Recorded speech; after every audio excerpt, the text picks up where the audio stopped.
Bienvenue sur Metal Maniac, un balado d'horreur Québec où je, sous-signé Christophe G, m'entretiens avec des métalleux tripeux d'horreur.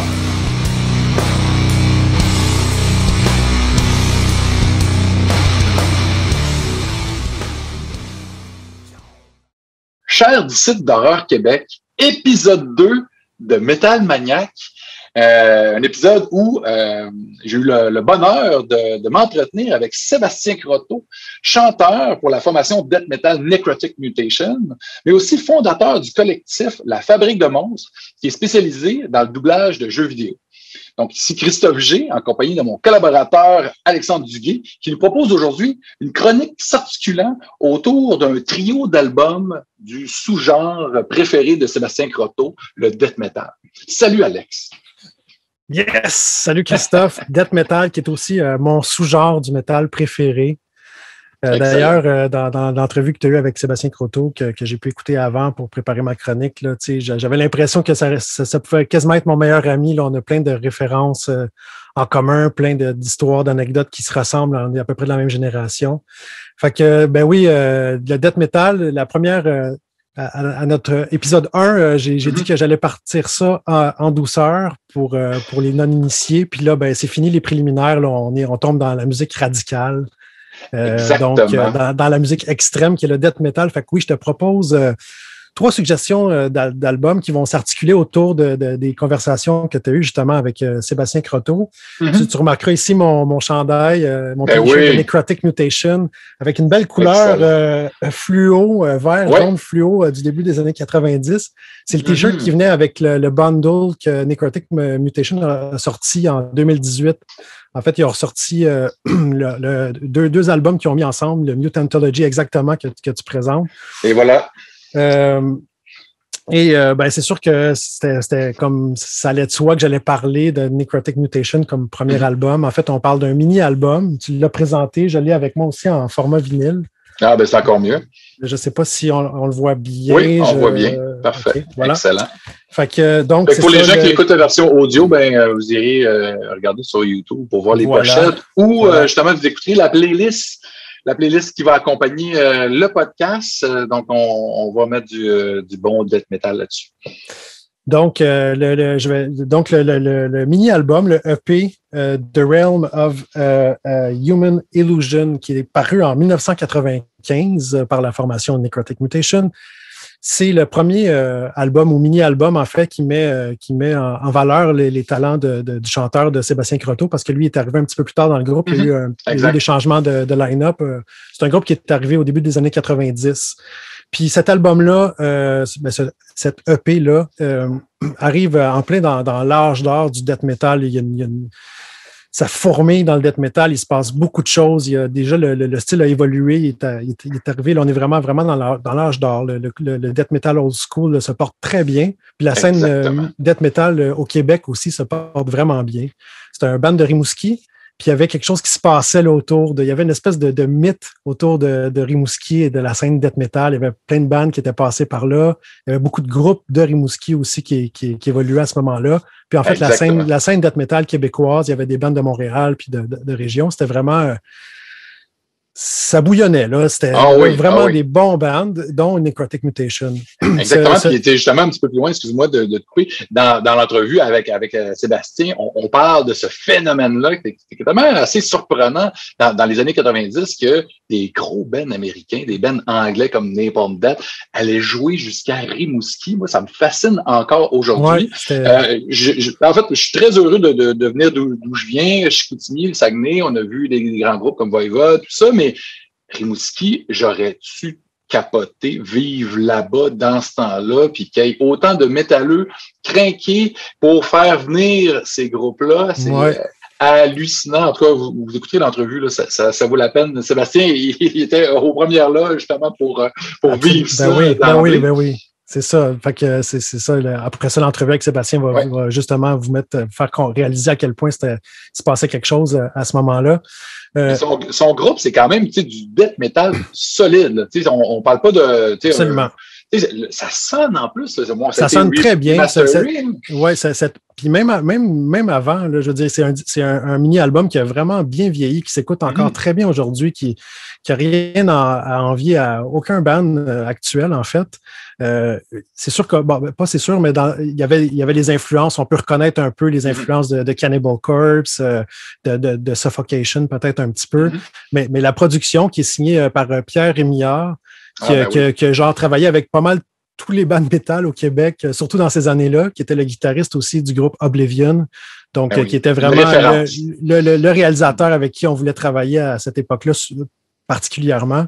Fait que c'était déjà une super bonne réalisation pour Necrotic Mutation. Puis les tunes là-dessus, je veux dire, sont excellentes, les riffs. Moi, c'est avec cette mini-album-là que j'ai découvert Necrotic Mutation, en fait. Puis la pièce Feeding on Human Flesh, la deuxième pièce qui est hallucinante, qui est un classique, selon moi, encore aujourd'hui. Vraiment, c'est à découvrir si vous ne connaissez pas ça ou c'est à réécouter une fois de temps en temps parce que moi, j'y reviens quelques fois à chaque année, puis à chaque fois, je trippe autant. Je m'en lasse pas. C'est vraiment un bon disque. Puis au niveau des thématiques, bon, là, tu viens de nommer un nom de tune. On a beaucoup de références à des films ou des créatures très sanglantes, des zombies, tout ça. On est quand même là dans le death metal. Là, on est là-dedans, là, dans le gras, là, dans le gore. Ouais, des références à l'horreur, exactement, le gore dont tu parles. Puis je citais en référence Cannibal Corpse. Qui est une des influences, je crois, de Necrotic Mutation. Oh oui. Et en fait, c'est ça, c'est un peu les thématiques qu'on retrouve dans Cannibal Corpse. Et c'est en fait ce qui m'amène à mon deuxième album Death Metal. C'est le nouvel album de Cannibal Corpse, Violence Unimagined, je crois, si je ne me trompe pas, qui est paru le 16 avril 2021. Oui, donc, c'est tout récent. C'est tout récent. Puis si je parle de Cannibal Corpse, je pense que c'est un band que Croteau aime bien aussi. Puis ça fait... C'est leur 15e album en à peu près quoi, au-delà de 30 ans de carrière. Fait qu'on va pas dire une moyenne d'un album aux 2 ans, mais il y a eu une période où il n'y en avait plus, je pense que c'était un par année. Donc, c'est le 15e album. Puis j'en parle d'abord parce qu'on parlait de cette référence-là par rapport à Necrotic Mutation, mais aussi parce que ce nouvel album-là est vraiment intéressant. Moi, je suis pas un fan fini de Cannibal Corpse. J'ai beaucoup aimé Tomb of the Mutilated, puis le suivant, The Bleeding. Moi, j'ai capoté sur The Bleeding. Je capote encore sur The Bleeding. Puis quand Chris Barnes est parti, puis qu'il y a eu le nouveau chanteur dont le nom m'échappe, je sais qu'il y a le Corpse Grinder, Fisher. Voilà. Exact. Bon, je sais que il est apprécié aussi par les femmes, mais je trouvais que bon an, mal an, on était pas mal. Il n'y avait pas beaucoup de. En fait, chaque album se ressemble un peu trop à mon goût. Tout à fait. Puis, comme tu dis, les premiers albums de Cannibal Corpse, il y avait vraiment une évolution là, d'un album à l'autre. On poussait, le premier qui était plus trash, après ça, on s'en va vraiment dans le death. Puis là, on raffine les riffs, les structures de chansons, c'est plus complexe, quand même assez technique, Cannibal Corpse, quand on y pense. Puis, à un moment donné, on dirait que, comme tu disais, ils ont fait un peu de surplace. Parce qu'il y a beaucoup d'albums qui sortaient, puis bon, c'était un peu interchangeable. C'était un peu le Slayer, si on veut. Je vais m'en tirer des fois de plusieurs, mais Slayer, c'est un band qui nous a souvent livré des trucs qui fonctionnaient. C'est un peu le AC/DC du thrash metal, c'est Slayer. Fait que dans le death, il y avait Cannibal Corpse qui était là, qui était fiable, t'allais voir en show, livrait la marchandise, mais moi aussi, moi non plus, plutôt, pas été super impressionné. Depuis plusieurs années que je m'étais désintéressé, en fait, du groupe. Puis quand tu me dis que tu allais jaser de ce nouveau disque-là, je suis allé l'écouter cette semaine, puis j'ai eu une belle claque sur la gueule. J'ai été foutrement bien surpris là, de la qualité, les riffs. C'est entraînant, c'est comme quasiment catchy, mais en regardant l'essence du death, là, du bien graisseux, juteux. Moi aussi, très content, je vais aller réécouter. Ah oui, c'est vraiment une belle surprise. Moi, je l'ai écouté plusieurs fois, là, je te dirais peut-être une dizaine de fois depuis que c'est sorti. À première écoute, je trouvais que c'était... je disais, OK, c'est du bon Cannibal Corpse, mais sans plus. Mais en le réécoutant quelques fois, là, j'ai vraiment comme embarqué beaucoup plus. Puis il faut dire aussi, comme tu l'as très bien mentionné tout à l'heure, au début, il y avait une évolution claire. Tu sais, on partait d'un trash death, après ça, vraiment un death extrême. Puis après ça, ça a évolué techniquement, comme tu l'as dit. Puis bon, après ça, c'est sûr que Cannibal Corpse a beaucoup marqué avec ses pochettes très, très explicites. Censurées. Oui, censurées. Ce qui est encore le cas aujourd'hui. Là, tu sais, je pense qu'il y a 2 versions de la pochette où on voit juste le visage là, en gros plan, puis une autre pochette là, où est-ce qu'il y a comme l'ensemble de l'illustration avec des trucs un peu plus graphiques. Mais bref, pour revenir à l'album en tant que tel, ce qui vient donner un petit plus, je te dirais, à ce nouvel album-là, c'est la présence de Eric Rutan, qui est un guitariste que certains ont peut-être connu parce qu'il a participé à Morbid Angel sur quelques albums. Et il y a son groupe Hate Eternal aussi, qui est un autre groupe de death metal. Bon, Morbid Angel, Hate Eternal, c'est quand même 2 formations très solides. Le travail de Eric Rutan est quand même notable. Exactement, c'est un producteur en plus, lui, il a travaillé avec beaucoup de monde. Là. C'est ça. Puis là, en fait, non seulement là-dessus, on reconnaît son style dans les solos, parce qu'il y a un style de solo assez particulier aussi, souvent un peu plus mélodique. Mais aussi, là, il a composé trois des titres de l'album. Il a réalisé, enregistré et produit, pas produit, mais enregistré, mixé et réalisé l'album. Donc, son implication est quand même assez importante sur Violence Unimagined. Donc, ça vient ajouter un petit quelque chose. Ça vient changer un peu la sonorité de Cannibal Corpse dans certains riffs, dans certains arrangements aussi. Donc, ça vient donner un petit souffle nouveau. Puis même, le chanteur, puis même le chanteur dans la façon de livrer son contenu, il y a quelque chose d'un petit peu différent. Là, c'est en sachant ça. Je pense qu'on le remarque plus. Là. Pas ça, mais il a peut-être été challengé par Rutan. Peut-être. En tout cas, je pense que ça vient apporter un petit peu de sang neuf. Puis c'est, selon moi, leur meilleur album depuis très, très, très longtemps. Il y a des qualités, là. Ça s'écoute super bien. C'est comme tu le dis, il y a des riffs vraiment catchy, il y a des trucs, en tout cas, ça groove bien, c'est solide. Puis la production, comparativement aux derniers albums qui étaient vraiment dans la face, qui étaient très, très forte puis très compressée, là, il y a un petit peu plus d'air, il y a un petit peu plus de. Fait que ça permet de l'écouter puis de vraiment, je sais pas, il y a une production qui revient un petit peu à ce qui se faisait avant. Donc, c'est vraiment intéressant de ce côté-là. Fait que moi, c'est un disque que je recommande. Si vous aimez Cannibal Corpse, je pense la réception est plutôt bonne. Puis à date, c'est un des bons albums de l'année que j'ai eu l'occasion d'entendre. Ça va rester dans ma liste probablement de fin d'année. En tout cas, ça s'enligne pour ça. Clairement, disponible aussi sur toutes les plateformes pour puis, évidemment en CD. Là, j'ai pas le disque avec moi, mais je pense que je vais faire apparaître la pochette à côté de ma face, là, ici ou là. Fait que si vous regardez la vidéo, ça va apparaître par magie, puis les autres, qui écoutent le podcast version audio, vous pouvez juste aller googler, vous allez trouver ça assez facilement de toute façon. Ils vont juste avoir besoin d'écouter la playlist qui accompagne le podcast. Je vais mettre plein de Cannibal Corpse, étant donné que c'est un des sujets de l'épisode d'aujourd'hui. Et tu avais un troisième disque. Un troisième disque. Là, je recule dans le temps. On s'en va en 1997. Avec un album, parce que je sais que l'horreur et le métal, bon, c'est le sujet du podcast, mais c'est le sujet aussi que tu as eu beaucoup avec Sébastien. Vous avez parlé beaucoup de zombies, je pense. Ah oui, c'est un sujet qui va arriver. Voilà, ouais. OK. C'est ça. Il y a un album qui est parfait pour réunir le métal et l'univers des zombies ou des morts vivants. Là, c'est selon comment on préfère les appeler. C'est l'album Deceased avec Fearless Undead Machines, qui est un album concept. Donc, c'est le 3e album de Deceased qui est paru en 1997.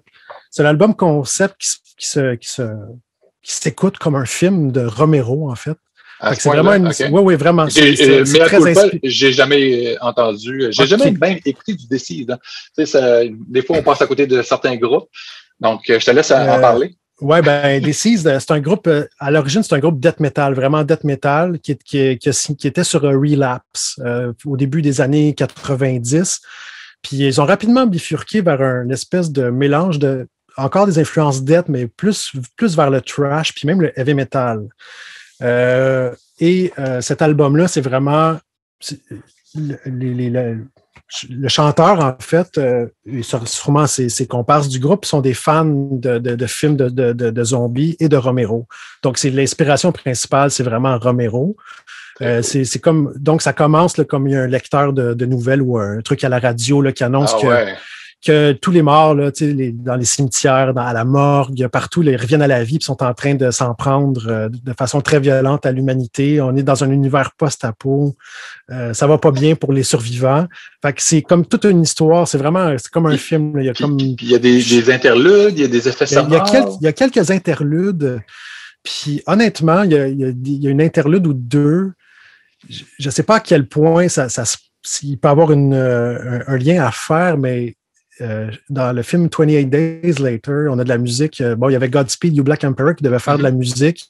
Finalement, il y a juste un extrait de ce qu'ils avaient fait qui apparaissait, mais le compositeur du film avait mis beaucoup de guitares, puis il y avait même des petits passages avec une espèce de guitare électrique un peu clean, mais juste à peine sale, qui crée une espèce d'ambiance, puis à un moment donné, ça build up.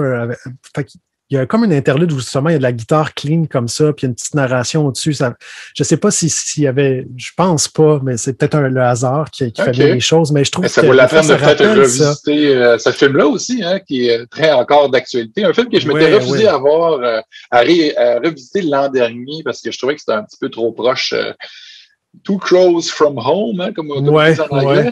Mais je pense que là, ça fait assez longtemps qu'on est en pandémie, puis en confinement, puis en work from home, que je pense que j'aurais le goût de réécouter ce film-là. Justement, on en parle avec Sébastien un petit peu plus tard. C'était un film qui avait quand même remis au goût du jour le cinéma de zombies. Ça, avec le remake de Dawn of the Dead, mais ce film-là de Danny Boyle. Danny Boyle est un réalisateur que j'adore, que je le suis. Il fait n'importe quoi, puis ça marche. Mais tu sais, comme tu dis, avec du Godspeed. Mais dans mon souvenir, on dirait qu'il y a plus de Godspeed que ça dans le film. Mais en fait, c'est que le compositeur a fait une musique qui s'inspirait beaucoup de Godspeed parce qu'il y avait pas eu d'entente. Je pense qu'il y a une histoire d'entente où ça n'avait pas fonctionné au niveau de l'utilisation de la musique ou de la. En tout cas, il y avait eu quelque chose, puis celui qui a fait la musique, je pense qu'il s'en est beaucoup inspiré, ce qui donne l'impression qu'il y a plus de Godspeed, je crois. Puis, mais tout ça pour dire que sur Deceased, il y a des petites interludes, puis que ça peut faire penser à ça, mais c'était quelques années quand même avant 28 Days Later. Mais sinon, on est vraiment dans une espèce de death trash avec des riffs vraiment accrocheurs, puis tu as même des petites lignes de guitare, des fois quasiment à la Maiden, très mélodique. Puis en même temps, tu as un côté un peu low-fi dans la production. Tu sais, c'est pas une super production. Ça peut agacer certaines personnes, mais en même temps, moi, je trouve que ça donne un petit... ça donne un charme, je trouve. Il y a un petit côté comme quasiment artisanal, comme un peu les films de Romero, dans le fond. Quand tu regardes Dawn of the Dead, tu sais, tu vois le travail d'auteur, ou en tout cas, comme l'intention du réalisateur, mais il y avait pas tant de budget pour arriver à ça, mais ça reste que c'est quand même des bons films, puis on embarque pareil, puis fait qu'il y a un peu cet esprit-là, je trouve, qui le côté indépendant, si on veut. Ouais. OK. Puis ça a été réédité parce qu'eux, ils étaient sur Relapse. Après ça, ils se sont retrouvés avec Hells and Bangers pour les derniers albums, puis ils ont réédité leur catalogue. Fait que ça a été réédité en vinyle. Puis c'est des tunes quand même qui font entre 6 à 9 minutes. Mais quand même! C'est assez rare dans le trash ou dans le death trash, mais ça s'écoute vraiment bien parce si on embarque dans l'histoire, il n'y a pas de longueur. Fait que c'est un album d'1h10, mais qui s'écoute vraiment très bien. Puis, en tout cas, moi, je le recommande. On est vraiment là à la croisée des chemins entre le métal et l'horreur. Tu peux pas te tromper avec ça. Ben, c'est excellent. Pour vrai, j'ai vraiment hâte d'aller l'écouter puis de populer un peu la playlist de l'épisode 2. Excellent. Ben, merci de tes suggestions, Alex. Avec plaisir. Le death metal, c'est tellement un sous-genre métallique qui est puissant, qui est complexe. Puis, tu sais, faut pas, pour les néophytes, là, faut pas avoir peur ou s'arrêter à la voix. Parce que souvent, la voix, tu sais, on est dans le guttural, c'est des trucs qui sont très gras, là, très Cookie Monster vocal, là, comme qu'ils disent. Ça peut rebuter plusieurs, mais sous ce fini raboteux, si on veut, et ces grosses pochettes bien sanglantes, il y a des compositions incroyable, il y a de la technicité, de la virtuosité dans le death metal. Tu sais, c'est des fois, là, on est presque dans des trucs là, tu sais, qui se comparent à de la musique classique, là, dans le côté, bon, tu sais, on n'est pas dans le métal symphonique, là, c'est loin de là, mais tu sais, on pense à des bands comme Carcass, tu sais, on n'a pas vraiment abordé ce band-là avec Sébastien, mais Carcass, moi, c'est mon band death metal préféré. C'est un band qui a eu plusieurs phases, du grind jusqu'au rock and roll. Parce que death and roll. Ouais, exactement, tu sais, qui était beaucoup plus lent, beaucoup plus groovy. Mm-hmm. Mais ils ont eu un album qui s'appelait Heartwork, qui était un peu genre, qui a redéfini c'était quoi le death metal. C'est devenu le death metal technique, mélodique. Mm-hmm. Ça a influencé la scène de Gothenburg, tu sais, les Suédois, tu sais, c'est les In Flames, Swordwork, ça repart tout de là. Mais Carcass, tu sais, ça en a un autre des gros, en tout cas, on en reparlera dans une autre. C'est sûr qu'on va sûrement en reparler. Puis en plus, avec les sujets sujets de prédilection, pardon, du groupe, là, c'est sûr qu'il y a on va sûrement avoir une ouverture pour en parler. Mais effectivement, Carcass, c'est un excellent groupe. Puis comme tu dis aussi au niveau de la technique, là, souvent on va penser à la guitare, puis même la technique de batterie pour les blast beats, puis tenir des beats comme ça super longtemps, c'est très physique. Mais la voix, la technique, tu sais, souvent, justement, les gens qui, à la première écoute, vont être rebutés par le death metal à cause de la voix, puis on a l'impression qu'il y a quelqu'un qui vomit puis qui dit rien. Mm-hmm.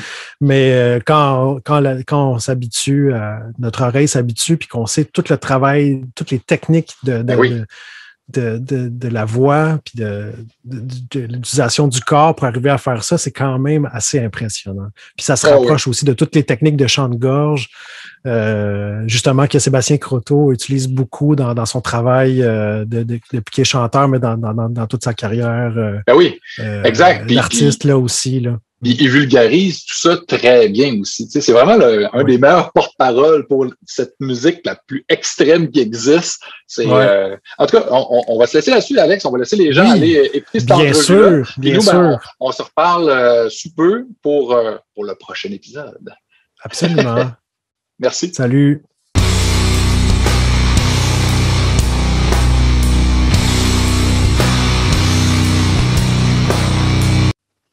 Sébastien Croteau, comment ça va? Ça va très bien. Très occupé, mais ça va très bien. C'est vendredi, donc ça peut pas mieux aller. Je suis vraiment content de t'avoir sur l'épisode 2 de Metal Maniac parce que, on se connaît depuis presque 20 ans déjà. Oui. C'est fou.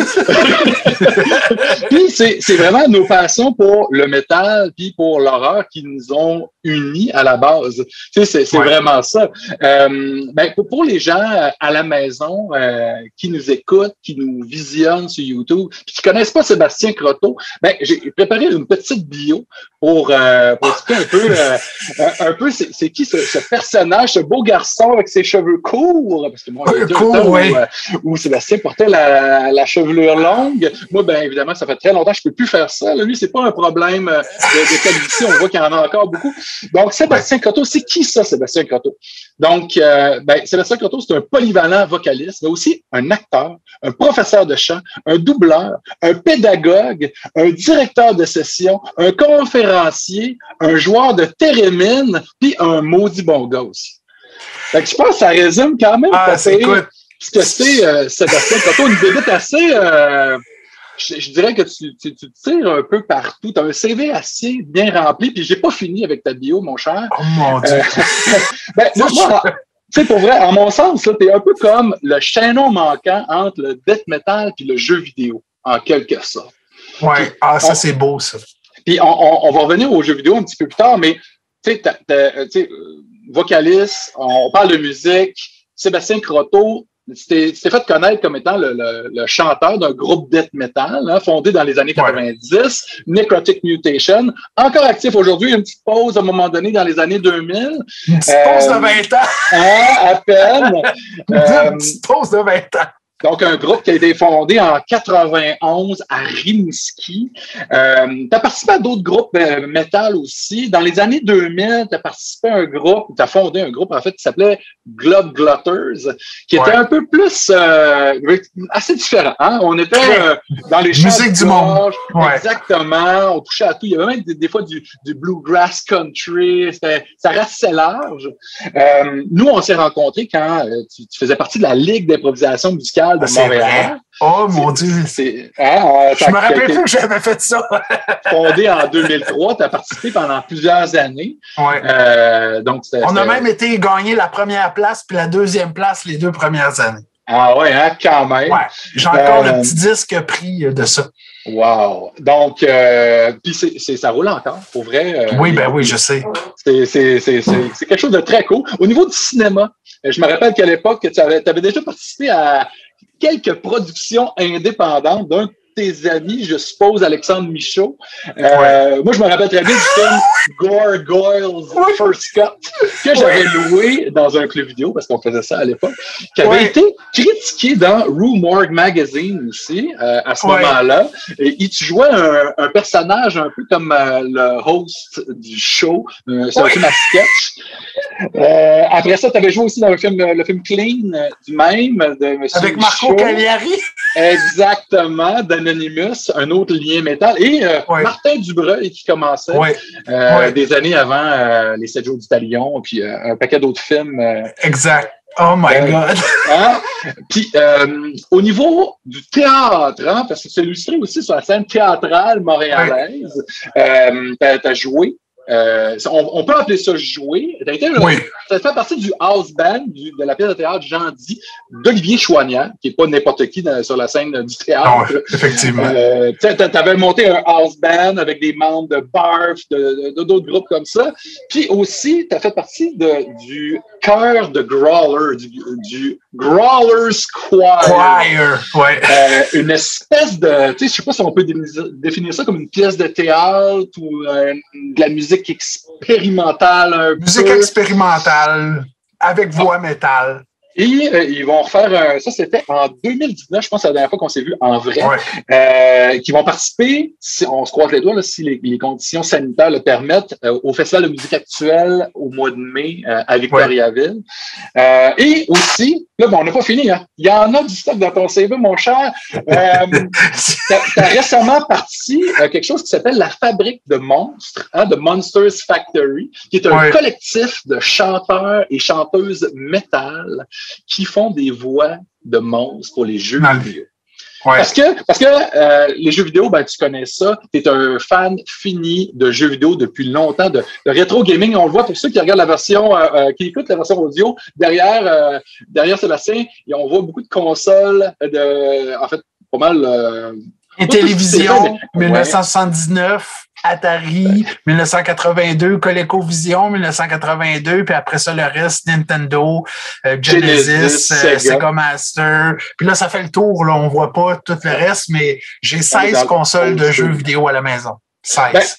Donc, c'était pas surprenant qu'à un moment donné, tu allais te mettre à travailler pour des compagnies de jeux vidéo. Puis, tu as travaillé depuis 15 ans, plus de 15 ans, tu fais des voix pour des jeux d'Ubisoft. Il y a eu beaucoup de jeux d'Ubisoft. On parle la franchise Far Cry, Prince of Persia, Assassin's Creed, Rainbow Six, mais aussi chez EA, chez Square Enix, Eidos, plein de projets que tu peux pas dire non plus. Puis récemment, on a pu voir une bande-annonce pour Dungeons & Dragons Dark Alliance avec Ozzy Osbourne sur le trailer. Tu sais, là, quel meilleur segue pour tomber dans le vif du sujet? Parce que là, bon, on pourrait parler de jeux vidéo pendant 1 heure. Peut-être que c'est ça qui va arriver dans un épisode 2. Mais là, on va parler de métal. Puis après ça, on va parler de films d'horreur. Excuse-moi, t'as un peu, tu viens de me raconter ma vie, là. Je vais prendre une gorgée parce que je t'ai soufflé.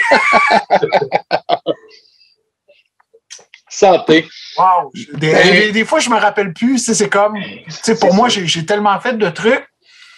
Puis je suis un peu, tu sais, je focus pas sur ce que j'ai fait, mais sur ce que je suis en train de sur faire. Le projet actuel, c'est ça, exact. Fait que j'en fais, mais des fois j'oublie. Alors merci du récapitulatif, ça me rappelle que j'ai presque plusieurs vies en une seule. Ben, plusieurs cordes à ton arc, ça c'est clair. Mais une de tes premières passions, j'imagine, comme bien des métalleux, ça a été d'écouter de la musique qui brasse. Ça a commencé comment pour toi? C'était quoi le premier band qui t'a accroché? Écoute, c'est drôle parce que ma transition entre la musique populaire puis la musique métal s'est fait relativement rapidement. En secondaire 5, j'étais dans une école privée, en fait, à Québec, qui était Saint-Louis de Gonzague, qui était une école où c'était des sœurs qui enseignaient. Okay. Et donc, on avait des messes, puis j'étais servant de messe. Okay, j'ai chanté Alléluia, Alléluia pendant quelques années, 3 ans. Au secondaire, en fait. OK. Ouais, non, au primaire. Au primaire, en fait. Au primaire. Ensuite, je suis arrivé au secondaire, 6e année, puis après ça, secondaire 1, à Rimouski, 6e année à Rimouski. Et là, il y avait une fille dans ma classe, en fait, que je trouvais extraordinaire et qui écoutait le gars avec qui qu'elle sortait, il écoutait du métal, puis elle écoutait du métal. Fait que je me suis dit, je vais essayer de commencer à écouter du métal pour me rendre intéressant.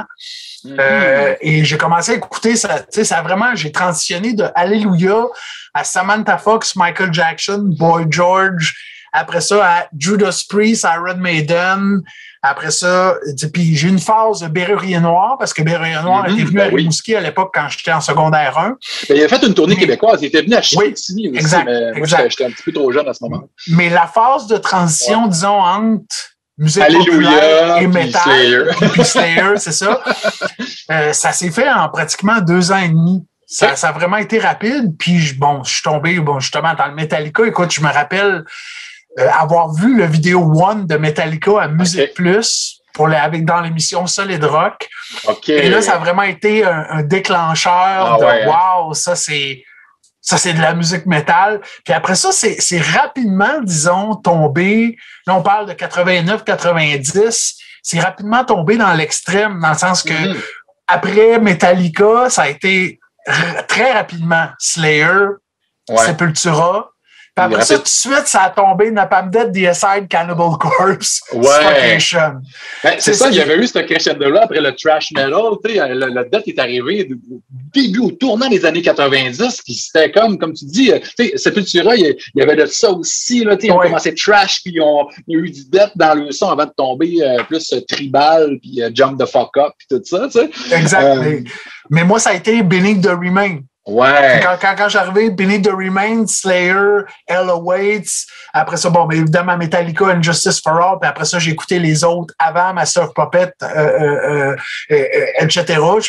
J'ai fait un bac sur ce qui s'était fait au niveau de leur discographie. Mais sinon, après ça, comme je vous ai dit, ça a relativement été rapide.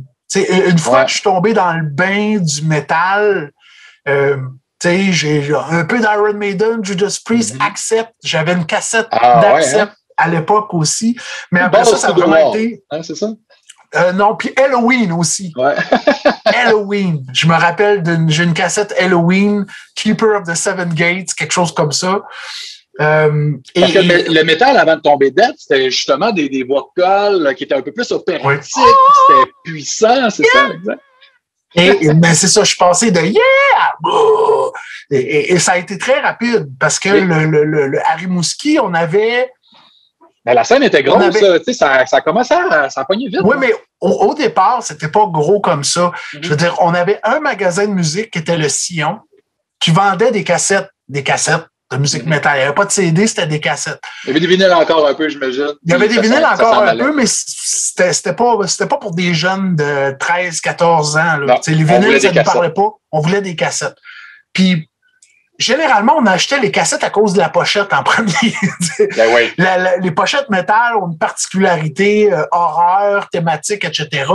Fait que, souvent, il y en avait un qui avait un peu plus d'argent que les autres, qui allait au Sillon, qui achetait la cassette. Et puis nous, après ça, on se copiait la cassette. Ah oui. On se copiait, on faisait du piratage de cassettes. puis une fois, la cassette, ben là, on écoutait, puis après ça, on finissait par aimer, puis évidemment, après ça, là, on tombait dans d'autres choses. C'était pas du piratage, c'était du partage. C'était non, mais c'est ça que... partageait. Non, mais c'est comme ça. Je veux dire, c'est comme ça qu'il y a une scène métal à Rimouski, c'est à cause de ça. Parce qu'on n'avait pas, je veux dire, écoute, on a 13-14 ans. Moi, j'avais 10 piastres de paye que ma mère me donnait par semaine pour que je sorte les vidanges puis que je fasse des tâches ménagères. Fait que c'était pas avec ça que je pouvais m'acheter une cassette à 14 piastres. Généralement, j'avais 10 piastres puis j'allais à l'arcade le vendredi soir parce qu'il y avait une arcade à Rimouski puis je m'achetais pour 5 piastres de Jujube puis de Monsieur Freeze dans la fin de semaine puis je me gardais 5 piastres pour jouer à l'arcade. Fait qu'on n'avait pas vraiment les moyens de s'acheter des cassettes, mais quand quelqu'un s'en achetait une, on la copiait, puis après ça, tout le monde écoutait. Fait que l'effet d'entraînement était, disons, assez rapide. Puis c'est ça qui a fait qu'à un moment donné, même au début des années 90 à Rimouski, on avait déjà presque 6, 7, 8 groupes métal. Ah ouais, toi, rapidement, tu as eu le goût de chanter rapidement. Oui. Écoute, je me rappelle même au départ, quand je commençais à écouter du métal, j'avais une cassette du groupe M.O.D., Gross Misconduct. Puis après ça, j'avais Surfing USA d'M.O.D., puis avec Bubble Butt. Puis que j'écoutais Bubble Butt, she's so fat! Bubble Butt! Juste ça. On va se faire censurer. Non, c'est ça, oui. On va faire c'est ça, du fat shaming. Désolé pour les personnes obèses. Mais c'est pas ta faute, c'était Billy Milano, hein, tu sais. Oui. Mais bref, on avait. On se rencontrait à l'arcade le vendredi soir, puis après ça, on décidait où est-ce qu'on allait faire le party. Puis moi, mon père m'avait acheté une petite radio-cassette où je pouvais mettre des cassettes puis les faire jouer, qui était portative avec des batteries. Fait que ce qui me permettait, en fait, on allait souvent au Parc Beau-Séjour à Rimouski, puis j'arrivais là, puis là, je mettais des cassettes, souvent M.O.D. ou des trucs comme ça, puis là, je pesais sur play, puis là, les gens, on chantait, on faisait les voix. Je me rappelle, je suis comme devenu un peu le centre d'attraction, au départ, des petits parties qu'on faisait. Parce que je trouvais que tu l'avais bien. Là. Le tape, la cassette, puis ils trouvaient que je l'avais bien. Fait qu'au départ, c'était ça, c'était du M.O.D., du Metallica, mais aussitôt que j'ai découvert Cannibal Corpse, DSI, je me rappelle des fois, le DSI, le premier album Legion, je me mettais dans mon tape à cassette. Puis au départ, j'essayais d'imiter le drum. Je chantais même pas, c'était juste de faire du air drum. Puis après ça, je commençais à essayer de chanter les paroles. Puis à un moment donné, les gens trouvaient que je l'avais pas si pire. Puis le premier groupe que j'ai eu, en fait, c'est que j'étais derrière l'arcade à Rimouski. Puis je devais être un peu sourd. Puis je faisais, je criais un petit peu. Puis il y a le drummer du groupe à l'époque qui m'a entendu, qui est venu derrière l'arcade, puis comme, c'est qui faisait ces grosses voix-là? Puis écoute, ces grosses voix, j'avais 14-15 ans, là. Ah ouais? Puis c'est là qu'il m'a demandé de venir passer ma première audition. Il m'a dit, hey, t'as l'air pas pire. Viens donc faire une audition pour le groupe. Puis on parle de 1990. C'était quoi, ce groupe-là? Cervical Slot, mais S-L-O-T. Le O est très important. OK. C'est ça, fait que c'était tout tourné autour de l'arcade, des jeux vidéo déjà au départ. C'est ça qui est drôle parce que ce qui m'arrive aujourd'hui puis ce que je faisais avant, c'est vraiment pas loin. On allait à l'arcade, on mettait 25 cents, puis on tripait, puis on écoutait de la musique métal, puis on faisait des bruits. Puis aujourd'hui, ben là, c'est plus l'arcade, c'est les consoles de jeux vidéo, mais ça, c'est ça. C'est un autre chapitre. Puis aussi à l'arcade, moi, ce que je me rappelle, parce que c'était ça qui se passait fin 80, début 90, on allait à l'arcade, c'était cool, les cool kids étaient là. Puis des fois, mais même pas jouer, c'était pas grave. Tu regardais quelqu'un qui était vraiment bon à Mortal Kombat. Puis là, tu le voyais faire des tricks. Il y avait comme un public, un peu comme les streamers maintenant. Les fois, ils écoutent ça en ligne, ils regardent quelqu'un de vraiment bon passer un jeu en très peu de temps. Mais nous, on le faisait en vrai, là, on se tapait dans le dos. On était l'ancêtre des streamers, effectivement. Non, mais c'était. Puis moi, je me rappelle, je jouais à Bubble. Okay. J'étais pas mal bon. Puis il y avait un autre jeu qui ressemblait à Bubble qui était avec des balles de neige. Puis puis à un moment donné, il y a eu un jeu, puis je me rappelle plus le titre, mais ça coûtait 50 cents. Tu sais, qui n'était pas 25 cents, mais ça coûtait 25 cents. Ça coûtait 50 cents, mais sauf que quand je jouais, j'avais tellement joué que je jouais 1 heure de temps. Fait que là, je me ramassais avec des gens derrière moi qui me regardaient jouer au jeu, mais c'était ça. C'était le début des streamers modernes qu'on retrouvait à l'époque. Puis nous, l'arcade, c'était la place aussi qu'il y avait des bombes. Mm-hmm. Avec des chandails métal. Avec des chandails métal. C'était la place pour acheter du pot puis du hash aussi. Ben oui. C'était un endroit de perdition incroyable. Mais si on retourne, parce que là, on pourrait parler, tu sais, les vidéos, on ne voulait pas parler de jeux vidéo, mais tu sais, c'est inévitable. Ouais. Le métal, c'est arrivé, là, tu as chanté pour Cervical Slot. À un moment donné, il y a eu Necrotic Mutation qui cherchait un chanteur. Parce qu'eux, ils ont commencé avec un autre chanteur à l'époque, je pense. Hein? Oui, exact. Le premier démo qui est sorti en 1991, c'était avec le chanteur Daniel Jalbert, c'était Necrotic Mutation, c'était un peu un groupe hybride qui est venu d'un groupe qui s'appelait Disaster avant, qui était avec le premier batteur, Chuck, le premier chanteur nécrotique, Daniel, puis le bassiste Simon Roy. Puis il y a un guitariste qui jouait dans Corruption, qui était David Landry, qui s'est joint à Nécrotique. Puis après ça, moi, j'étais dans Cervical Slot, puis quand le chanteur, quand Daniel est parti, il y a moi, puis il y a Sébastien Bouchard qui était dans Cervical Slot, qui a joint Necrotic Mutation, mais tu sais, de la façon que ça s'est fait. Organique, là. Oui et non, dans le sens que le drummer de Cervical Slot s'était brisé une jambe. OK. Fait qu'on savait plus où ça s'en allait. Okay. Puis là, on a comme su qu'il y avait peut-être une place pour un guitariste et un chanteur dans Nécrotique. Ah. Puis comme Sébastien Bouchard connaissait très bien Chuck Tremblay, Simon Roy, etc., il s'est fait approcher. Puis en même temps, il a dit, tu sais, j'ai un chanteur dans mon groupe qui est Sébastien Croteau, qui est pas pire. Tu sais, peut-être que vous devriez l'essayer. Fait que c'est comme ça que ça s'est fait de la transition. Mais si notre batteur s'était pas cassé une jambe à l'époque, je ne sais pas si on aurait fait le saut entre Cervical Slot et Nécrotique. Peut-être qu'on serait resté dans Cervical Slot, puis jamais Nécrotique aurait été ce qui a été après. Ouais. Mais c'est vraiment comme ça. C'est à cause d'une fracture de jambe. Aïe, aïe, aïe. C'est brutal, pareil. C'est brutal, c'est métal. C'est très métal. C'est très métal. Qu'est-ce que je trouve vraiment intéressant aussi avec Rimouski, on parle des scènes locales au Québec, tout ça, mais il y en avait une. Au Saguenay, on a eu Voivod, à Montréal, il y a eu un paquet de bands, Oblivion, Barb, tout ça. Mais à Rimouski, il y a eu vous autres, puis il y a comme plein de bands américains qui sont venus dans votre coin faire des tournées, tout ça. Parle-moi donc un peu de comment ça s'est passé dans ce temps-là. En fait, ce qu'il faut, je vais corriger une chose. Les premiers spectacles, les gros spectacles métal, se sont pas faits à Rimouski directement, mais à une petite ville qui est pas loin, qui est Saint-Fabien. OK, ouais. Et les spectacles à l'époque étaient organisés par les Commandos de Saint-Fabien, qui était un club de motards. Très sympathique, pas les motards comme on s'entend. C'était les Commandos de Saint-Fabien. Okay. Et juste pour te donner un exemple, ils ont déjà fait venir Metallica au Rayon d'Or à Saint-Fabien dans les années 80.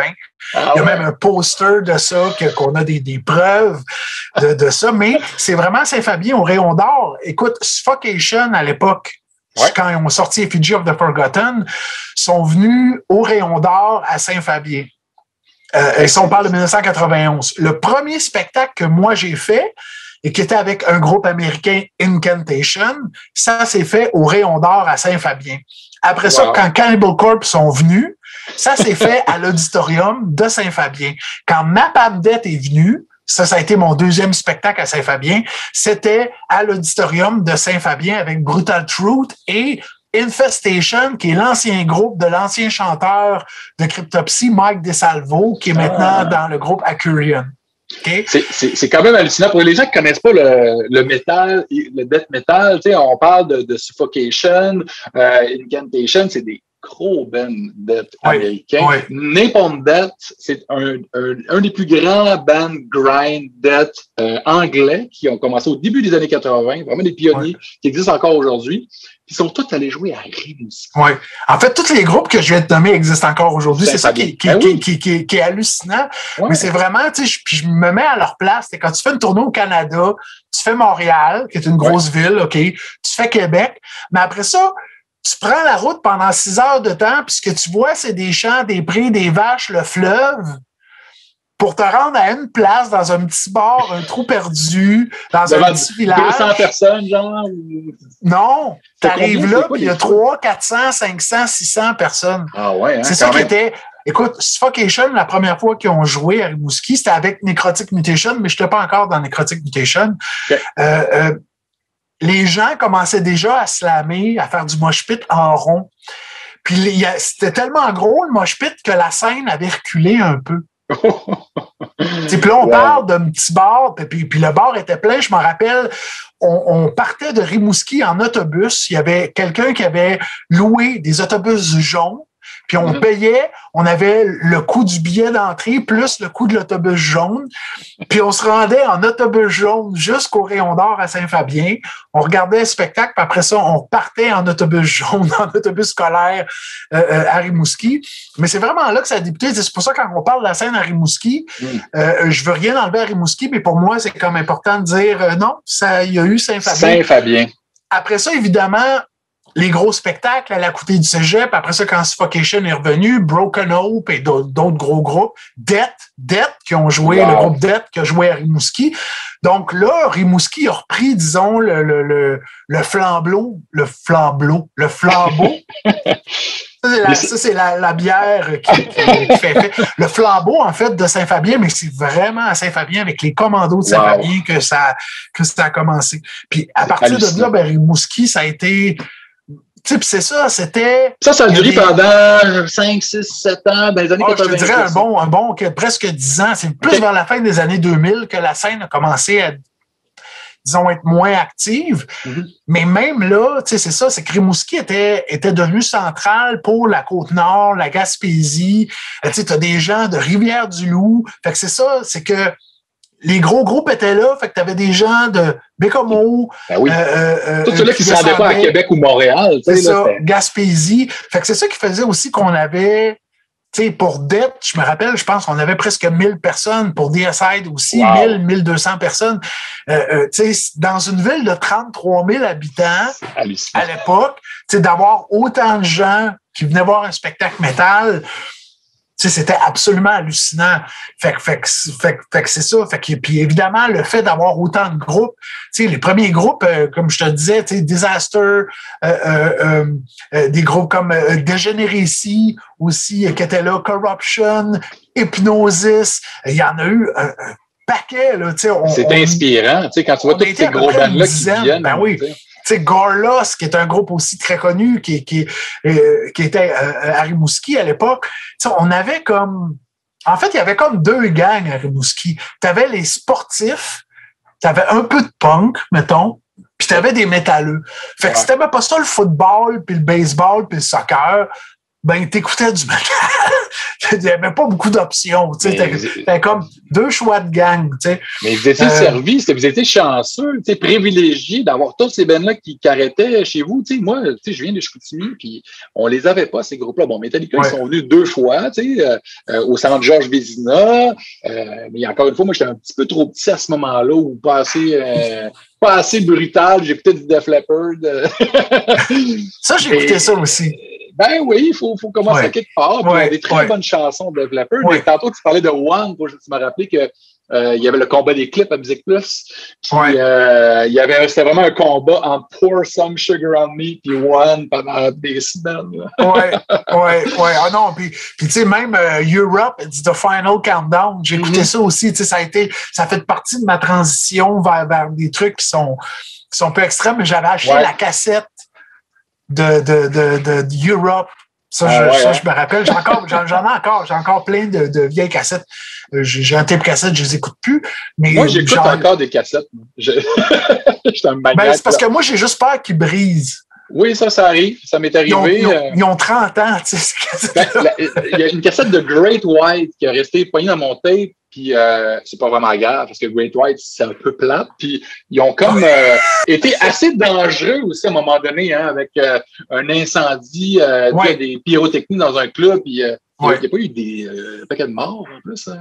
Ben, il me semble que oui. Il me semble que oui, effectivement. Donc, on va changer de là, on va aller avec des choses plus joyeuses. Exactement. Ben, en fait, moi, je t'ai posé une question en amont parce que je t'ai demandé un peu, ça serait quoi, soit le sous-genre, ou soit l'album, ou soit le band metal le plus horrifique selon toi.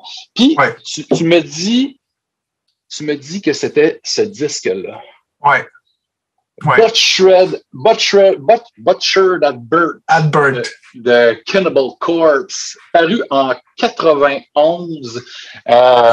Cannibal Corpse, qu'on se rappelle, a été un band pionnier là, de la scène death, mais qui s'est fait beaucoup connaître pour ses pochettes dégueulasses, qui étaient fantastiques. Ça, son premier album, Eaten Back to Life.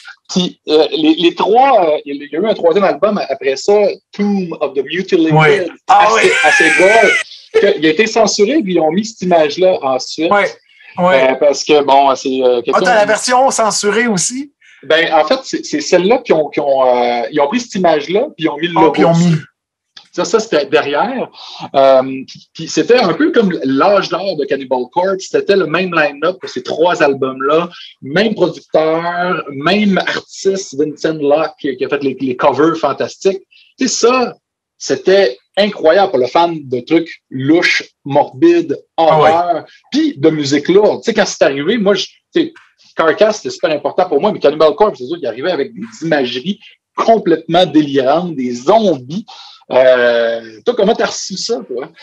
Écoute, tu sais, quand je te dis tout à l'heure qu'on avait un magasin, tu sais, qui était le Sillon, qui avait des cassettes, puis qu'on achetait souvent les cassettes à cause de leurs pochettes. Moi, pour moi, ça, c'était le summum de l'horrible à l'époque. Tu sais, tu peux pas avoir des pochettes plus horribles que ça. Tu sais, je veux dire, des espèces de zombies qui massacrent, qui sont en train de couper des bébés. Ouais. Si tu regardes les Meat Hook, Sodomie, tu sais, les titres de chansons puis les paroles, c'était dur de trouver quelque chose de plus horrible. Puis moi, même à l'époque, j'étais un fan de films d'horreur déjà, de Jason, d'Halloween et de Freddy. Les slashers, ben oui, les classiques. Exactement, tu sais, qui étaient... Fait que, tu sais, pour moi, ça pouvait pas tomber plus direct dans ce que j'aimais. Puis, tu sais, en fait, même à l'époque, parce qu'il n'y avait pas Internet et tout ça, tu sais. Ben non, c'est ça, c'est mystérieux. On savait que certaines pochettes, à certains endroits, avaient été censurées. Ben, évidemment, quand tu es jeune puis qu'il y a quelque chose qui est censuré, il y a comme un attrait de plus. Ben, tu sais, Cannibal Holocaust, tu sais, là, sur la pochette avec les vidéos, banni dans, je sais pas, 8 pays, tu sais, ça te donne le goût de le voir. Plus. Hein?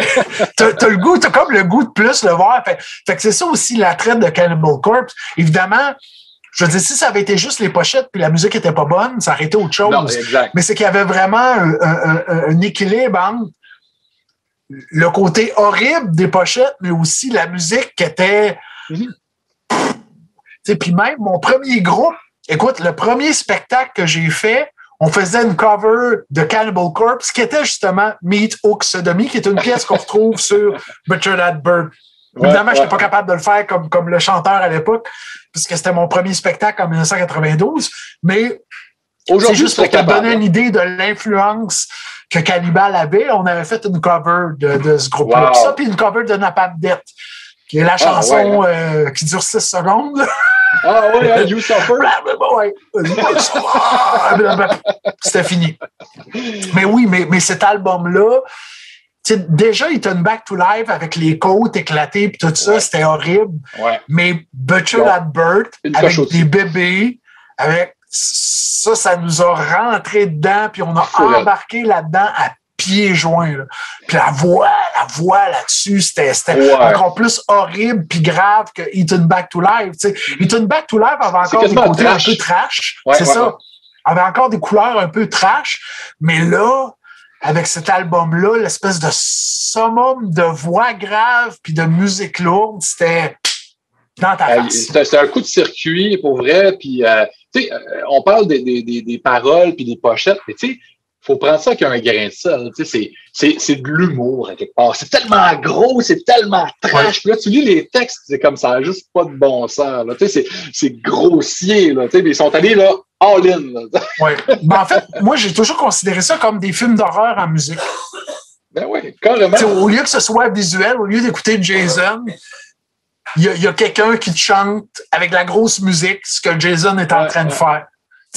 Pour moi, ça a toujours été pris à ce niveau-là, ce degré-là. Ça n'a jamais été comme il y a vraiment du monde qui font ça, ou Cannibal Corpse mange des bébés. Pour moi, j'ai toujours vu le second degré là-dedans. Puis comme je te dis, pour moi, c'était des films d'horreur, mais en musique.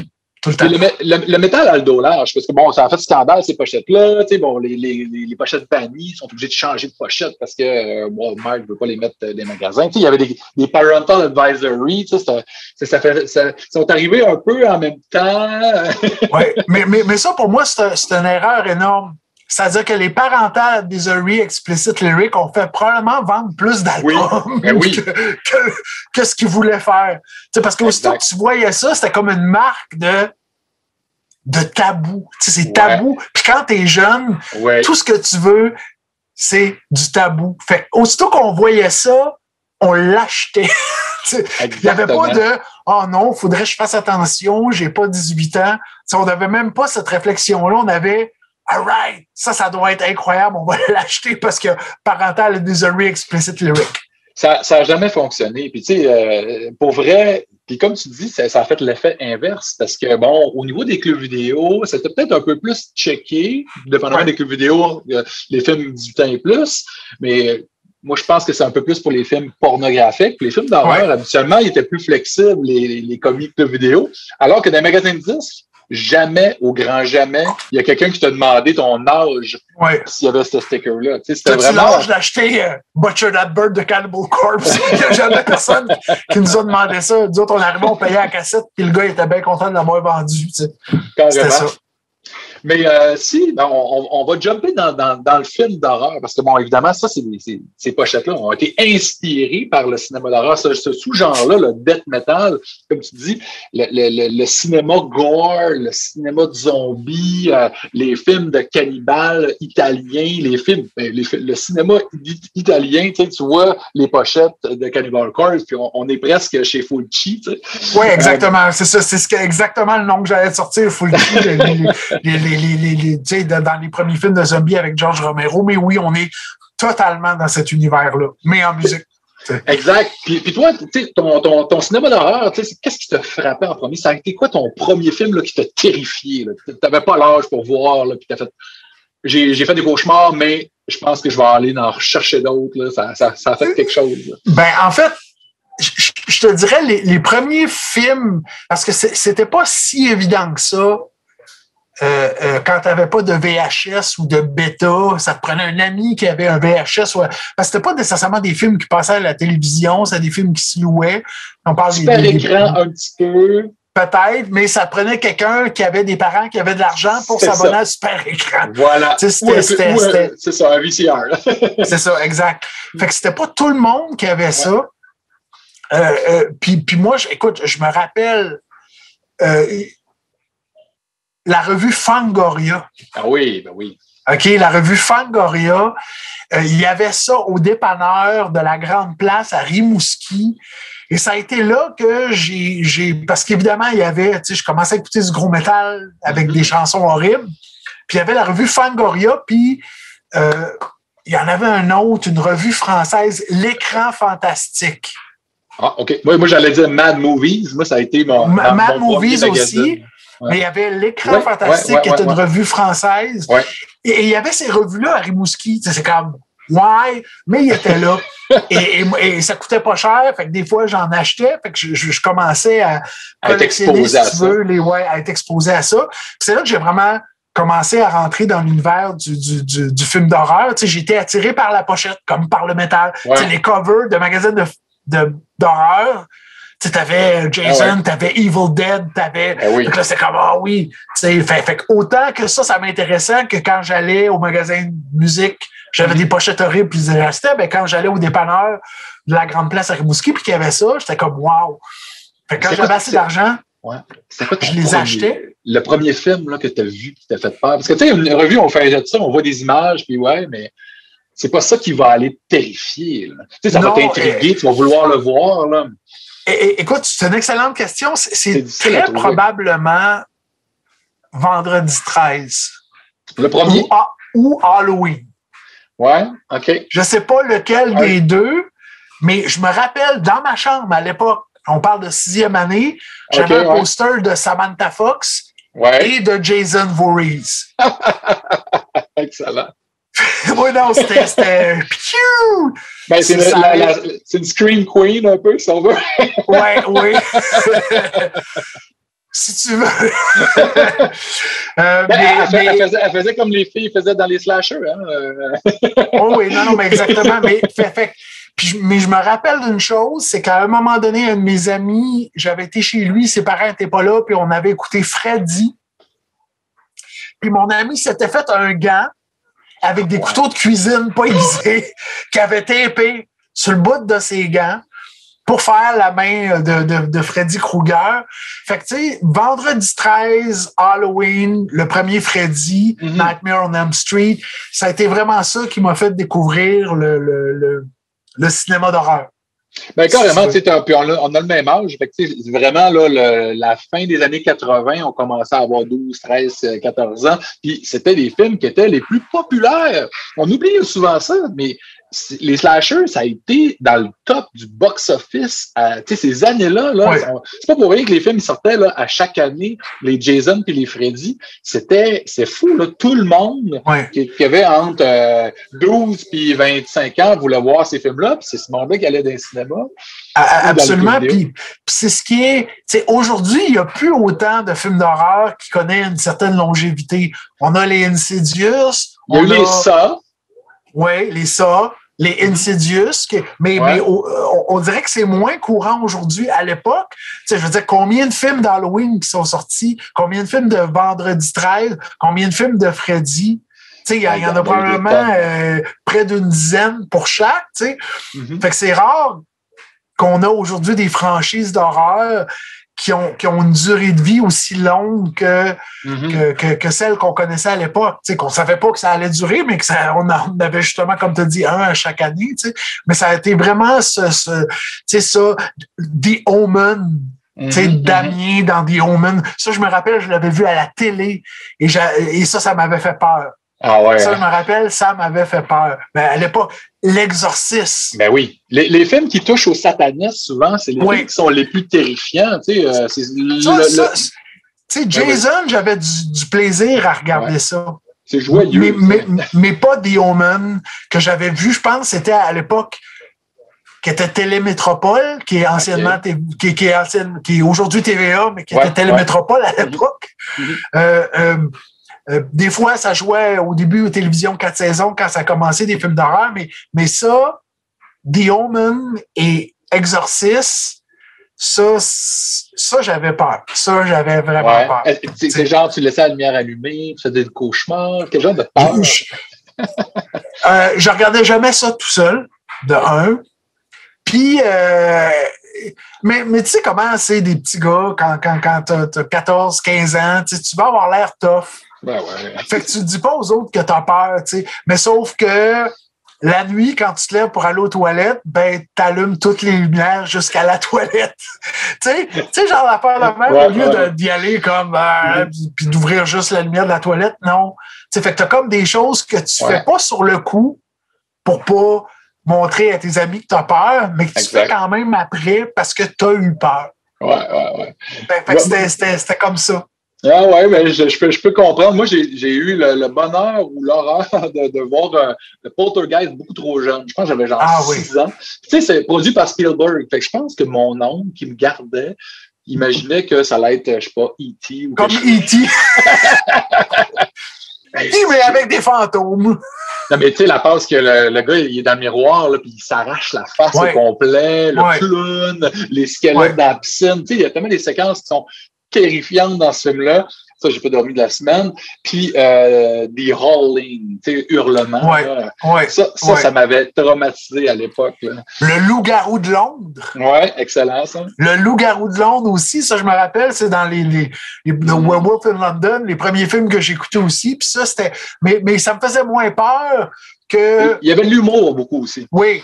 C'est ça, mais ça me faisait moins peur que justement Exorcist ou même Poltergeist.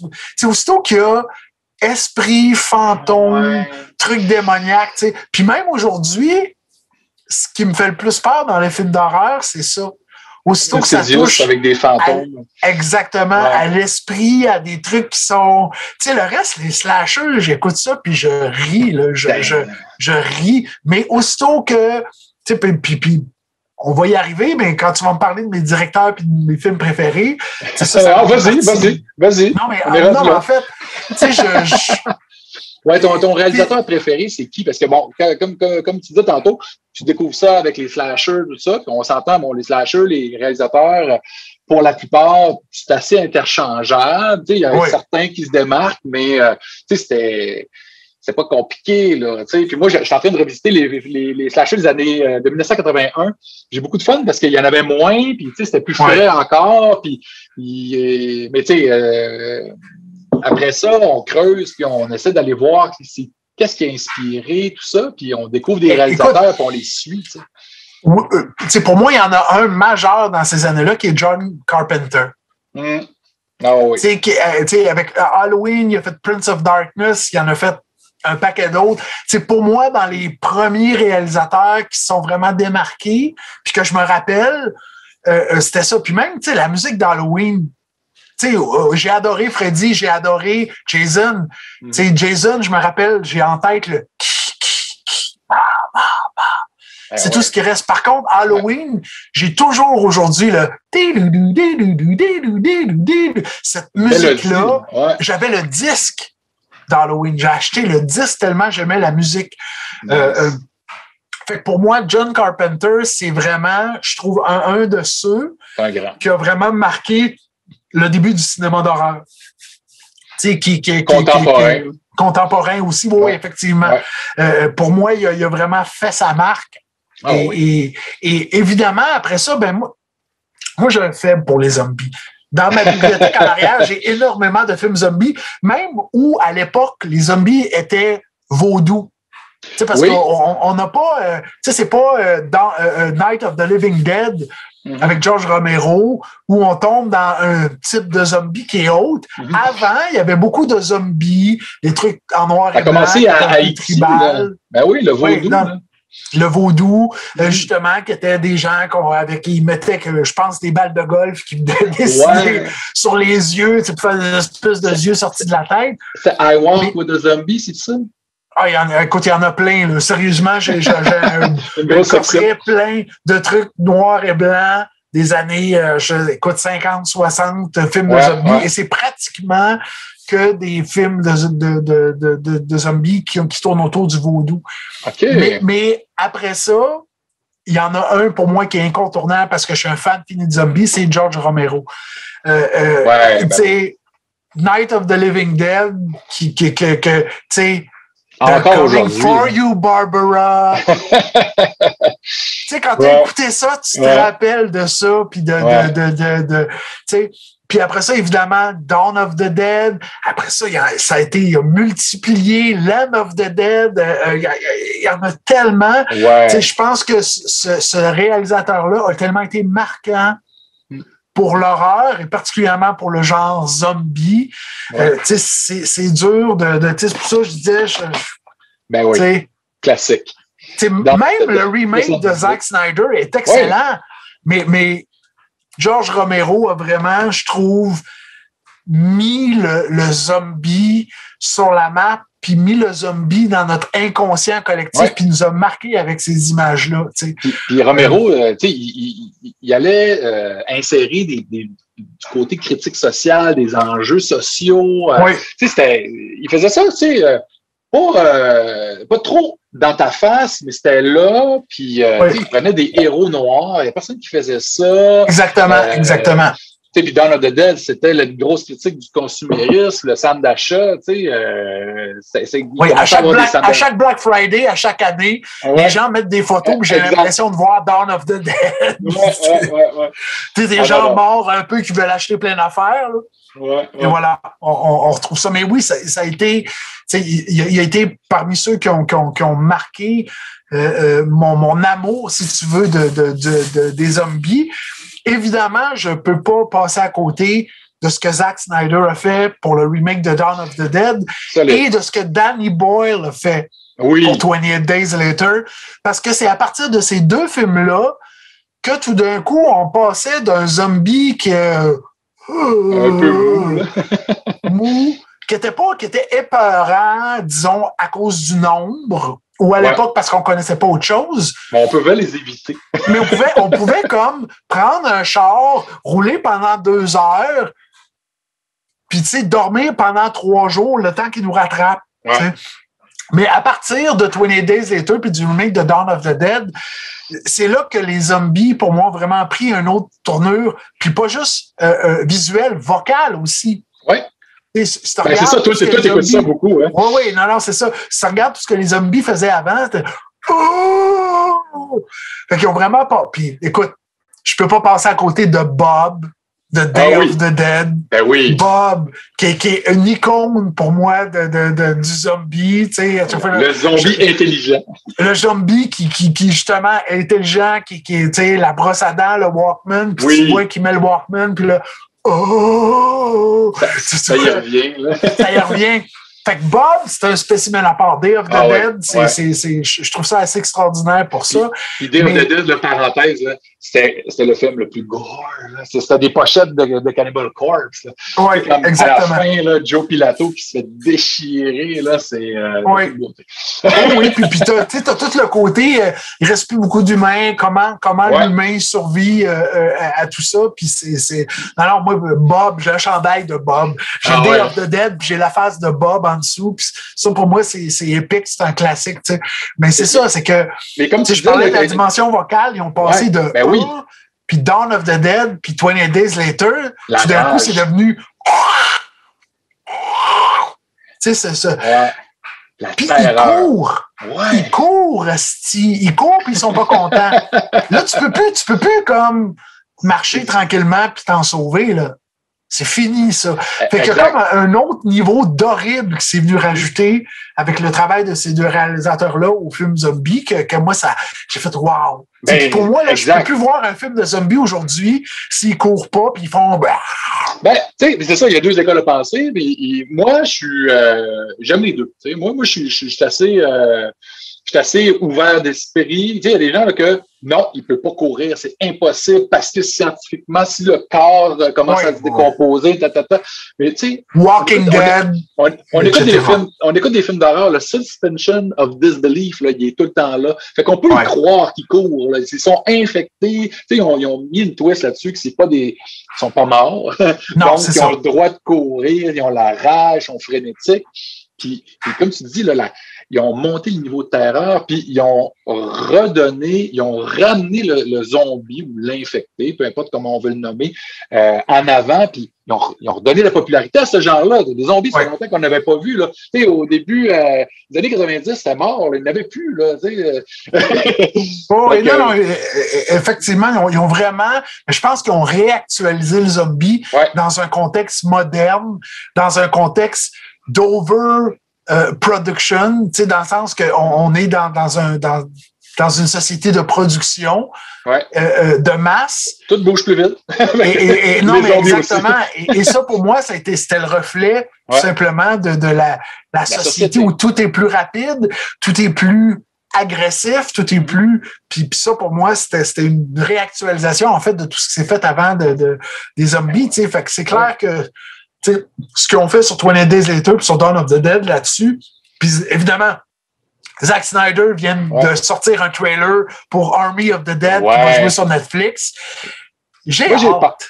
Moi, j'ai hâte puis j'ai peur en même temps parce que, je sais pas, la bande-annonce, ça se passe à Las Vegas, je ne sais pas, on verra. J'ai comme peur d'être déçu parce que c'est facile d'avoir des attentes qui sont hautes quand tu as justement adoré le remake qui était un peu, moi, à cette époque-là, ils ont commencé à faire beaucoup de remakes, puis il y avait Texas Chainsaw Massacre, puis moi, je l'attendais avec une brique et un fanal, puis je l'ai aimé. J'ai été étonné d'aimer ça. Dawn of the Dead, j'étais allé voir au cinéma, puis ça, j'avais un bon feeling. Puis la séquence d'ouverture du film, avec la petite fille, puis là, tu sors dehors, puis là, il y en a partout, puis là, c'est comme shit!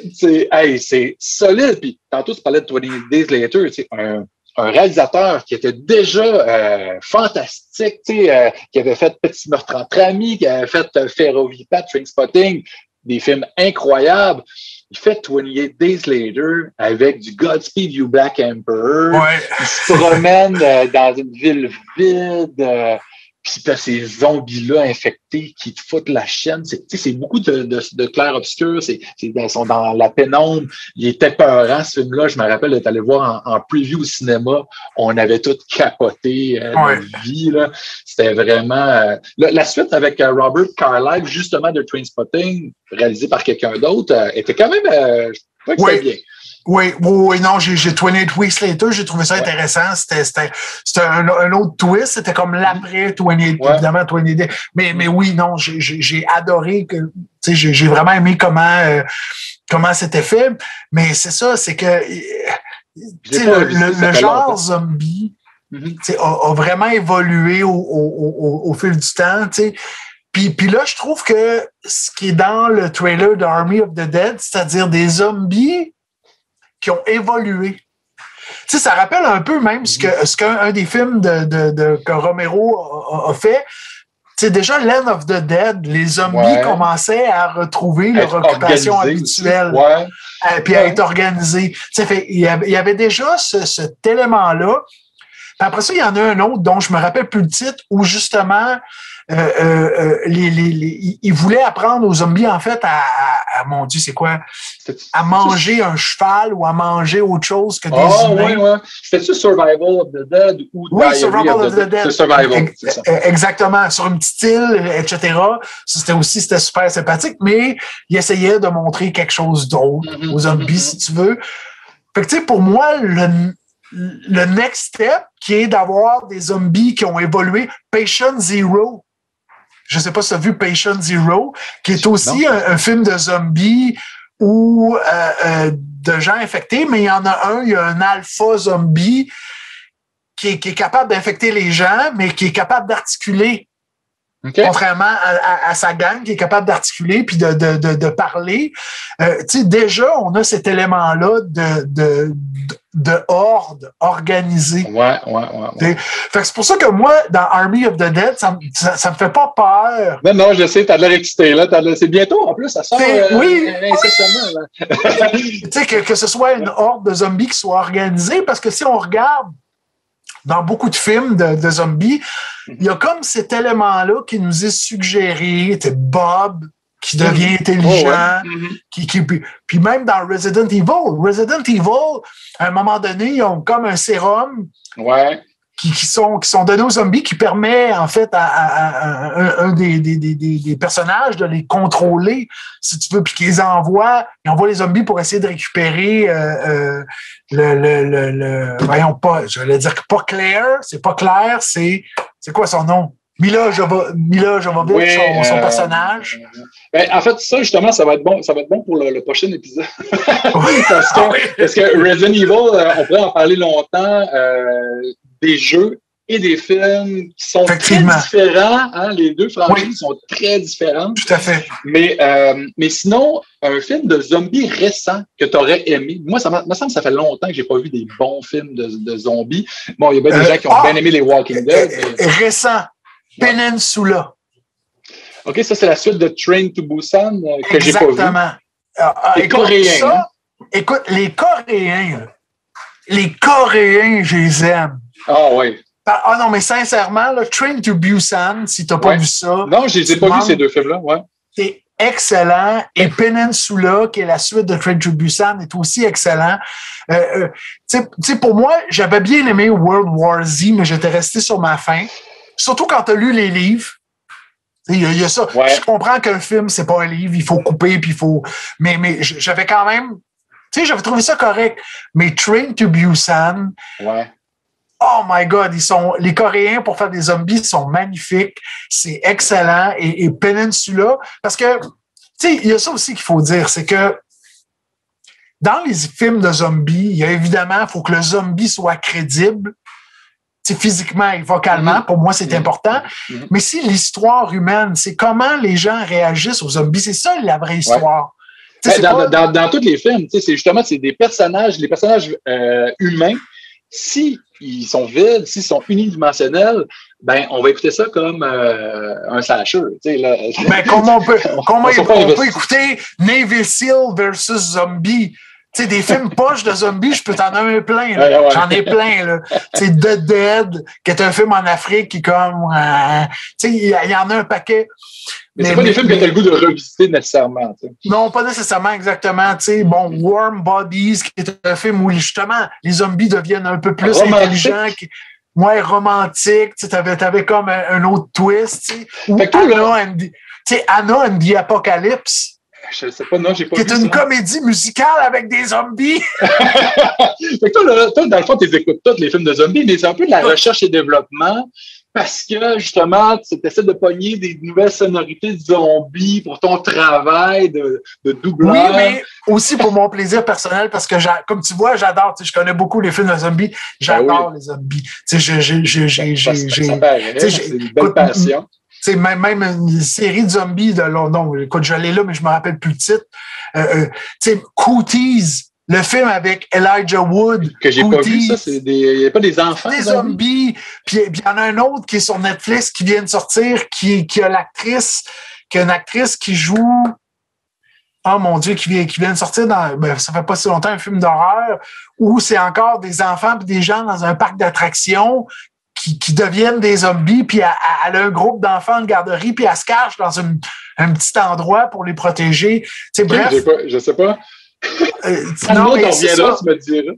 Oui, non, mais tout ça, tu sais, comme tu vois, l'univers zombie, je l'adore. C'est du bonbon pour toi. Oui. Regarde, check, on va faire quelque chose. Je t'avais demandé un peu ton top best film d'horreur de tous les temps, mais non, mais on peut le faire, mais tu me donneras ton top 3 de zombies aussi.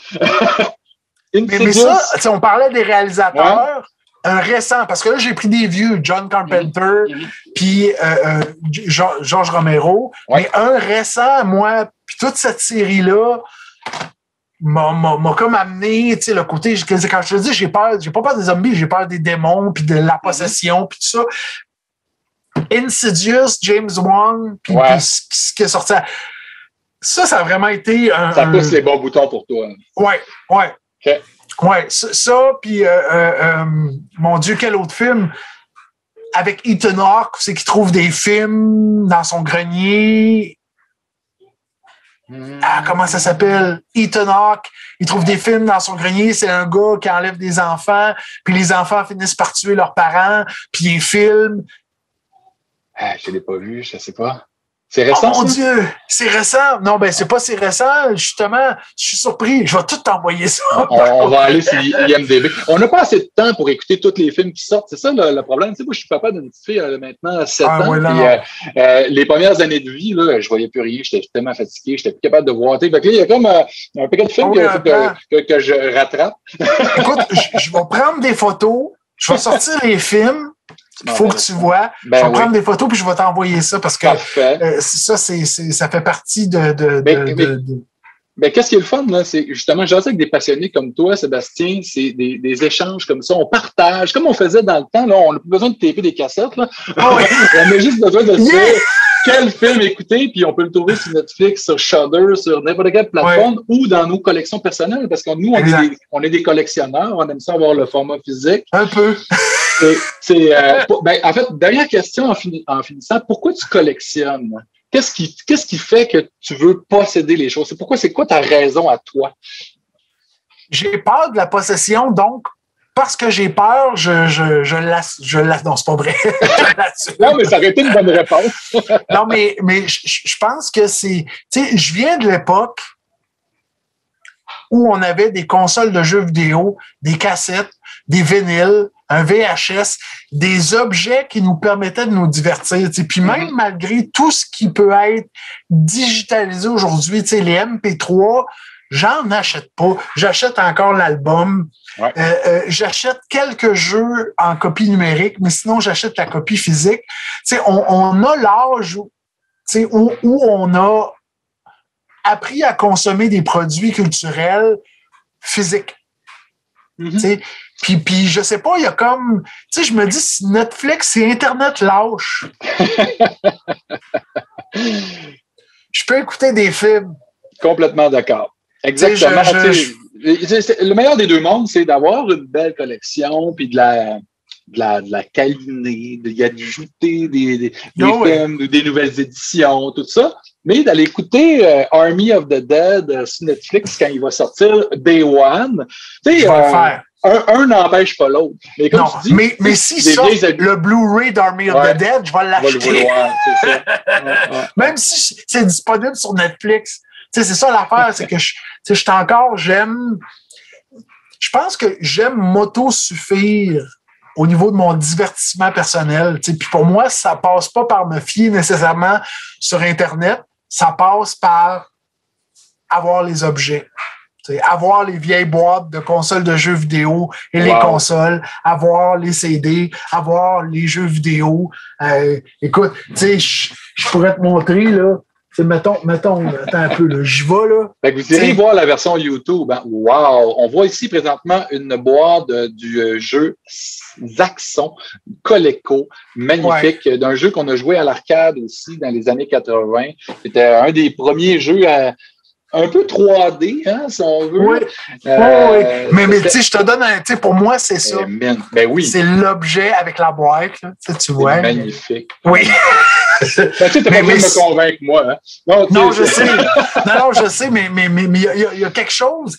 Puis même, le vinyle ou le CD, l'odeur d'un CD que tu déballes, la pochette que tu ouvres et que tu explores, c'est dur d'avoir l'équivalent dans le domaine numérique. Oui, parce que, tu sais, scroller, là, la seule affaire que scroller peut te donner, c'est une tendinette dans le pouce. Tu vas pas le côté physique dématérialisé, c'est super pratique. On s'en va en voyage avec notre tablette. On peut écouter quand on pouvait aller en voyage, on peut être dans la chambre d'hôtel, checker sa tablette, être connecté sur Internet, on a accès à toutes nos affaires à distance. Mais moi, là, je rentre encore des cassettes dans des VCR. Puis je redeviens petit cul, puis je me revois louer le film au club vidéo, puis ça me donne un boost de nostalgie, mais tu sais, on doit être des vieux bonhommes, je sais pas. Mais c'est que, tu sais, c'est comme pourquoi on lit encore des livres. C'est pourquoi on n'irait pas juste sur la tablette. Il y a quelque chose dans le livre. Puis évidemment, il y a tout le côté de la tablette, c'est énormément d'éclairage, c'est une surstimulation du cerveau qui nous permet d'être, disons, moins attentif au contenu parce que notre cerveau est absorbé par toutes les maudites pixels qu'on nous envoie. Mais puis évidemment, il y a du monde qui disent pour le côté environnemental, c'est mieux le dématérialiser, mais non. Les gens ne se rendent pas compte qu'il y a des serveurs un peu partout. Pour maintenir ça, des bibliothèques virtuelles, ça prend des serveurs qui roulent, des énormes serveurs, de la chaleur et de l'électricité. Puis moi, on m'a jamais fait la preuve que d'arrêter de consommer physique, que je pouvais mieux aider l'environnement de cette façon-là. C'est pas un argument qui est nécessairement valable tant que ça. Mais c'est ça. Moi, personnellement, dans ma collectionnette, je recherche beaucoup de choses usagées, habituellement. Comme toi aussi, toutes tes consoles vintage, là, ils n'ont pas été produits hier. Là. Non. Il existait déjà, tu les as juste sauvés d'une mort certaine. mais c'est ça, mais moi, c'est ça, c'est que je voulais les acheter, mais avec la boîte. Puis ils sont toutes fonctionnelles, là, les 16, une télévision. Puis ici, j'ai des tablettes Ikea vitrées où là, on en voit une, mais après ça, j'ai toutes les consoles vitrées. C'est vraiment un display chez nous, dans mon salon. Un jour, là, quand cette pandémie sera derrière nous, je t'invite chez nous. Je vais venir faire une petite coupe de game avec toi. Écoute, on va jouer à Pong. The original.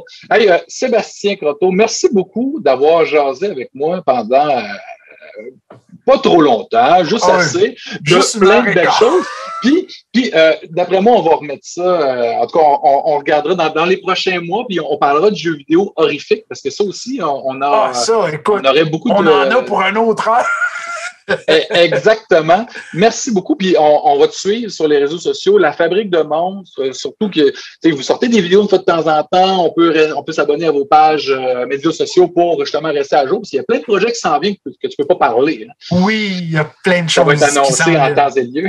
Non, on a une grosse année. Cette année, c'est Lyon. C'est Lyon. C'est parfait. Fait que, merci Sébastien. Puis, non, merci à toi, Christophe. À bientôt. Merci énormément.